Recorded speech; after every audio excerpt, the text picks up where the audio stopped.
Power ಅನ್ನ ಹೇಗೆ use ಮಾಡಬೇಕು ಅನ್ನೋ ಒಂದು ಗೊಂದಲ ಇವತ್ತು ಎಲ್ಲರಿಗೂ ಇದೆ. ಸೊ ಆ ಮೊಬೈಲ್ ಇವತ್ತು ಮೊಬೈಲ್ ಬಳಕೆಯಿಂದ ವಿದ್ಯಾರ್ಥಿಗಳ ಭವಿಷ್ಯ ಮಂಕ ಆಗ್ತಾ ಇದೆಯಾ ಅಂತ ಈ ಬಗ್ಗೆ ಪ್ರಾಂಶುಪಾಲರು ಈ ಕಾಲೇಜಲ್ಲಿ ಈಗ ಸಹಜವಾಗಿನೇ PUC ಮಕ್ಕಳು ಇವತ್ತು ಮೊಬೈಲ್ ಇಲ್ಲದೆ ಕಾಲೇಜ್ಗೆ ಬಹುಶಃ ಯಾರು ಬರಲ್ಲ ಅನ್ಕೊಂತೀನಿ. ಎಲ್ಲರ ಕೈಯಲ್ಲಿ ಮೊಬೈಲ್ ಇದ್ದೇ ಇರುತ್ತೆ, ಒಂದಲ್ಲ ಎರಡು ಮೊಬೈಲ್ ಕೂಡ ಇರಬಹುದು ಮಕ್ಕಳ ಕೈಯಲ್ಲಿ.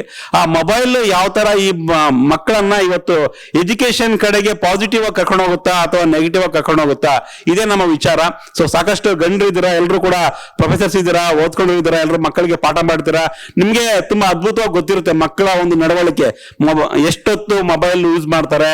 ಇವತ್ತು ಮೊಬೈಲ್ ಪಾಸಿಟಿವ್ ಥಿಂಗ್ಸ್ ಇರ್ಬೋದು ನಮ್ಗೆ, ಅಂದ್ರೆ ಸ್ಟಡಿ ಮಾಡೋದಕ್ಕೆ ಮೊಬೈಲ್ ಕೂಡ ಅನುಕೂಲ ಆಗುತ್ತೆ. ಬಟ್ ಎಷ್ಟು ಮಕ್ಕಳು ಅದನ್ನ ಓದೋದಕ್ಕೆ ಅಥವಾ ಸ್ಟಡಿ ಮಾಡೋದಕ್ಕೆ ಮೊಬೈಲ್ ಯೂಸ್ ಮಾಡ್ತಾರೆ, ಅಥವಾ ಬರೀ ರೀಲ್ಸ್ ನೋಡ್ಕೊಂಡು ಅಥವಾ ಫೇಸ್ಬುಕ್, ಯೂಟ್ಯೂಬ್, ವಾಟ್ಸಪ್, ಹಾಡು ಕೇಳೋದು, ಸಿನಿಮಾ ನೋಡೋದು, ಈ ತರ ಇದೆಲ್ಲದಕ್ಕಿಂತ ಹೆಚ್ಚಾಗಿ ದೊಡ್ಡ ಮಟ್ಟದ ಭಯ ಏನಪ್ಪಾ ಅಂದ್ರೆ ಬೆಟ್ಟಿಂಗ್ ಆಪ್ಸ್. ನಾವು ದಿನನಿತ್ಯ ನಾವು ನ್ಯೂಸ್ ಅಲ್ಲಿ ಬರೀ ಗಾಜಿಯಾಬಾದ್ ಅಥವಾ ಉತ್ತರ ಪ್ರದೇಶ ಅಂತಲ್ಲ, ಪ್ರತಿನಿತ್ಯ ಕರ್ನಾಟಕದಲ್ಲೂ ಕೂಡ ಅತಿ ಹೆಚ್ಚು ಮೊಬೈಲ್ ಅನ್ನ ಈ ಬೆಟ್ಟಿಂಗ್ಗೆ ದುರ್ಬಳಕೆ ಆಗ್ತಿರೋದು ನಮ್ಮ ಕರ್ನಾಟಕದಲ್ಲಿ, ಅದು ಬೆಂಗಳೂರಲ್ಲಿ. ಇಡೀ ದೇಶದಲ್ಲಿ ಅತಿ ಹೆಚ್ಚು ಮೊಬೈಲ್ ದುರ್ಬಳಕೆ ಆಗ್ತಿರೋದು, ಅಥವಾ ಈಗೇನು ಡಿಜಿಟಲ್ ಅರೆಸ್ಟ್ ಅಂತ ಏನ್ ಕರಿತೀವಿ ನಾವು, ಈ ಡಿಜಿಟಲ್ ಅರೆಸ್ಟ್ಗೆ ಒಳಗಾಗಿರ್ತಕ್ಕಂಥದ್ದು ಅತಿ ಹೆಚ್ಚು ಜನ ಬೆಂಗಳೂರಿನಲ್ಲಿ ಅನ್ನೋದು ದುರಂತ.